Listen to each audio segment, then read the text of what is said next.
एक गांव के बाहर एक छोटा सा शिव मंदिर था जिसमें एक वृद्ध पुजारी जी भी रहते थे। एक दिन एक गरीब माँ अपने छोटे से बच्चे को मंदिर के द्वार पर छोड़कर चली गई। जब पुजारी जी को वो बच्चा दिखा तो उन्होंने बच्चे के परिवार को बहुत खोजने की कोशिश की, लेकिन बच्चे के परिवार का कुछ भी पता नहीं चला। जब गांव का भी कोई व्यक्ति उस बालक का लालन पालन करने के लिए तैयार नहीं हुआ तो पुजारी जी ने भगवान शिव की इच्छा समझकर उस प्यारे से बच्चे को अपने पास ही रख लिया और उसका नाम भोला रख दिया। गांव के श्रद्धालु भक्तों से जो कुछ प्राप्त होता उसी से पुजारी जी का और बालक भोला का किसी तरह गुजारा होता था। यदि किसी दिन कम भी पड़ता तो पुजारी जी भगवान को भोग लगा देते और भोला को खाना खिला देते और स्वयं गंगाजल पीकर रह जाते। धीरे धीरे भोला बड़ा होने लगा और अब वह पुजारी जी के कामों में हाथ बंटाने लगा। बेचारे बुजुर्ग पुजारी जी को भी एक सहारा हो गया था, इसलिए उन्होंने भोला को मंदिर की सफाई, भगवान शिव की पूजा, उनको भोग लगाने और उनकी आरती करने की विधि अच्छी तरह से समझा दी। अब वो खुद भगवान शिव के नाम जप और कीर्तन में समय बिताने लगे। एक दिन भगवान शिव का नाम लेते लेते पुजारी जी के प्राण निकल गए। अब भोला का इस पूरी दुनिया में भगवान शिव के अलावा कोई और सहारा न रहा। उसको पुजारी जी की ये 3 बातें कभी नहीं भूली। 1. भगवान भोलेनाथ को ताज़ी गर्म रसोई का ही भोग लगाना। 2. भगवान को भोग लगाए बिना कभी भी स्वयं कुछ भी नहीं खाना। 3. भगवान शिव पर विश्वास रखकर कभी भी किसी भी वस्तु का संग्रह न करना, बासी भोजन का भी नहीं। अगर कोई भी भक्त पहले से बना भोजन या मिठाई मंदिर में देकर जाता तो बालक भोला उसे गरीब लोगों में बांट देता। वह ताज़ी रसोई बनाकर ही भगवान शिव को भोग लगाता था और भगवान को भोग लगाने के बाद ही वह स्वयं प्रसाद ग्रहण करता और यदि बचता तो उसे बांट देता। जिस दिन रसोई बनाने को सामग्री नहीं होती तो भोले बाबा और भोला भगत दोनों गंगाजल पीकर ही रह जाते। एक बार बरसात का मौसम आया और 3-4 दिन तक मूसलाधार वर्षा होने के कारण मंदिर में कोई भी नहीं आया। भोला अपने भोले बाबा को गंगाजल का ही भोग लगाता और खुद भी गंगाजल पीकर ही रह जाता। भोले बाबा बालक की इस भक्ति और सहन शक्ति की परीक्षा लेते रहे, लेकिन एक दिन भोले बाबा से भी अपने भक्त को भूख से तड़पते देखा नहीं गया। भोले बाबा सेठ के नौकर का रूप लेकर और हाथ में भोजन सामग्री की एक पोटली लेकर वर्षा में भीगते हुए मंदिर के द्वार पर आ पहुंचे। उन्होंने भोला को आवाज देकर बुलाया और उसके हाथ में पोटली देते हुए बोले, बेटा, सेठ जी ने यह कच्चा राशन भेजा है, इससे रसोई बनाकर भगवान को भोग लगा दो और खुद भी प्रसाद पाओ। मैं तुम्हारे पास कल फिर से आऊँगा। भोला भक्त ने उस नौकर का हाथ जोड़कर उनका धन्यवाद किया। फिर भोला ने गीली लकड़ियों के धुएं में गर्म गर्म रसोई बनाकर भोले बाबा को भोग लगाया और जब तक बरसात चलती रही तब तक पूरी बरसात के मौसम में भोले बाबा नौकर के वेश में भोला भगत को राशन देने आते और स्वयं भी गर्मागर्म रसोई का भोग पाते रहे। एक दिन भोला भगत ने सोचा कि सेठ जी को कच्चा राशन भेजते हुए 4 महीने हो गए, लेकिन सेठ जी खुद कभी भी मंदिर में भोले बाबा का प्रसाद ग्रहण करने नहीं आए। अगले दिन जब भोले बाबा नौकर के वेश में सामान की पोटली देने आए तो भोला भक्त ने उससे पूछा, भाई, तुम्हारे सेठ ही कितने धर्मात्मा आदमी हैं, सेठ जी कभी स्वयं मंदिर में प्रसाद लेने नहीं आए। इस कारण मेरा हृदय अत्यंत दुखी होता है। आप अपने सेठ जी से कहना कि वो कल मंदिर में प्रसाद ग्रहण करने जरूर आए। ये सुनकर नौकर बने भोले बाबा चौंक कर घबरा उठे और बोले, पुजारी जी, सेठ जी मेरे हाथों आपको कच्चा राशन भेजते हैं, आप इससे भगवान को भी भोग लगा लेते हैं और स्वयं भी प्रसाद पाते हैं, फिर सेठ जी को यहाँ बुलाने की क्या जरूरत है। जैसा चल रहा है वैसे ही चलने दीजिए। भोला बोला, ऐसे कैसे चलने दूं? आपके धर्मात्मा सेठ जी इतने दिनों से कच्चा राशन भेज रहे हैं, क्या मैं उन्हें भगवान का प्रसाद देने का अपना कर्तव्य भी पूरा न करूं? मैं किसी का भी उधार खाने वाला इंसान नहीं हूं। अपने सेठ जी से कह देना कि यदि कल वह यहाँ आकर भोले बाबा का प्रसाद ग्रहण नहीं करेंगे तो मैं उनका कच्चा राशन लेना बंद कर दूंगा। नौकर बने भोले बाबा तो अपने भोले से भगत की अकड़ देखकर कांप ही उठे और यह सोचकर मन ही मन हंसे कि वाह, आज तो लेने वाला ही देने वाले पर धौंस दिखा रहा है। लेकिन नौकर बने भोले बाबा तो अपने भोले भगत की अकड़ देखकर कांप उठे और यह सोचकर मन ही मन हंसे कि वाह, आज तो लेने वाला ही देने वाले पर धौंस दिखा रहा है। लेकिन भोलेनाथ बड़े ही सरल स्वभाव के साथ भोला भक्त से बोले, ठीक है पुजारी जी, कल सेठ जी मंदिर में प्रसाद ग्रहण करने जरूर आएंगे। दूसरे दिन बड़े सुबह सुबह ही भोले बाबा नौकर के भेष में दूध और बहुत सारी भोजन की सामग्री लेकर मंदिर पहुंच गए। भोला चौंकते हुए बोला, भाई आज इतनी सारी सामग्री किस लिए ले आए? नौकर बने भोले बाबा बोले, पुजारी जी, भूल गए क्या? आज तो आपने सेठ जी को प्रसाद के लिए बुलाया है, इसलिए आप अच्छे से रसोई बनाइए और भोले बाबा को भोग लगाइए। हाँ, लेकिन यह तो बताइए कि सेठ जी किस समय पधारें? भोला ने प्रसन्न होकर उन्हें सेठ जी के आने का समय बता दिया। अब अपने भोला भगत की इच्छा को पूरी करने के लिए भोले बाबा कैलाश पर सेठ का रूप धारण करने लगे। इधर अपने स्वामी को एक प्यारे भक्त के यहाँ जाने का समाचार सुन माँ पार्वती भी भला कैसे पीछे रहती। उन्होंने भोलेनाथ से कहा, स्वामी क्या मैं भी आपके साथ आपके भक्त के यहाँ चल सकती हूँ?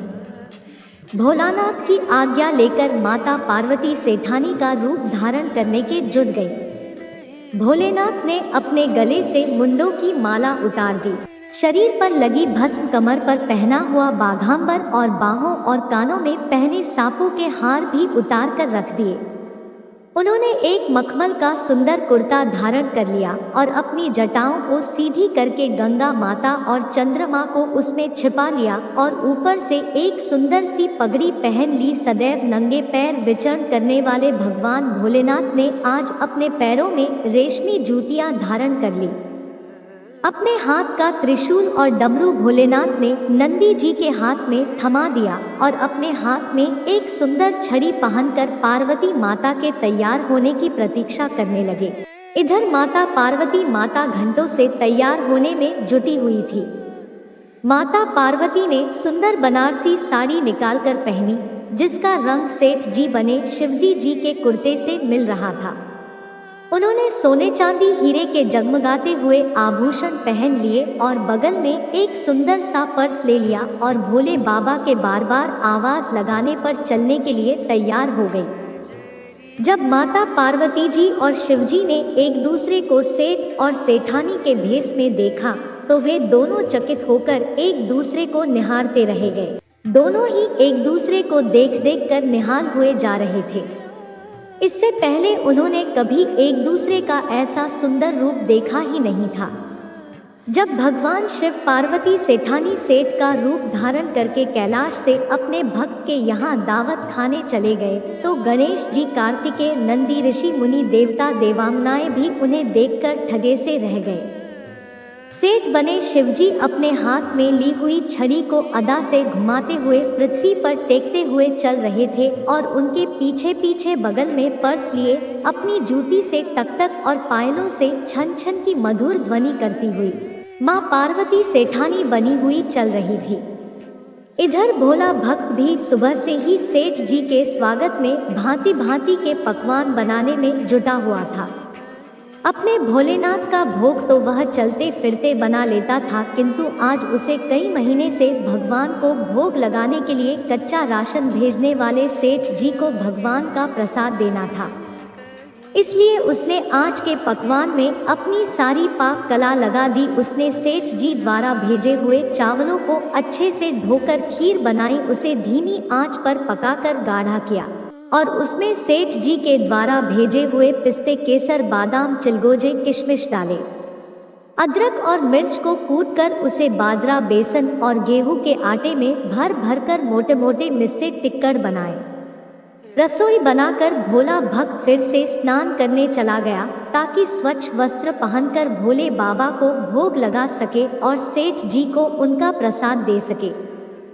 जब भोला भगत स्नान करके लौटा तो उसने देखा सेठ जी प्रसाद ग्रहण करने के लिए स्वयं तो आए ही हैं, संग में अपनी सेठानी जी को भी ले आए हैं।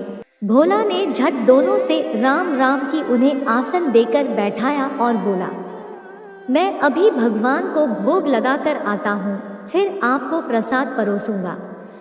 भावना के भूखे भोले बाबा से अब भूख सहन नहीं हो पा रही थी, इसलिए वो भोला भक्त से बोले, पुजारी जी भगवान को भोग लगाइए, मुझसे भूख सहन नहीं होती। भोला भक्त बोला, सेठ जी भूख तो मुझे भी बड़े ही जोर से लग रही है, किंतु मैं अपनी भूख के कारण भगवान को भोग लगाना कभी नहीं भूलता। यदि दुनिया के सारे लोग इसी तरह अपनी भूख के लिए भगवान को भोग लगाना भूल जाए तो भगवान तो भूखे ही मर जाएंगे।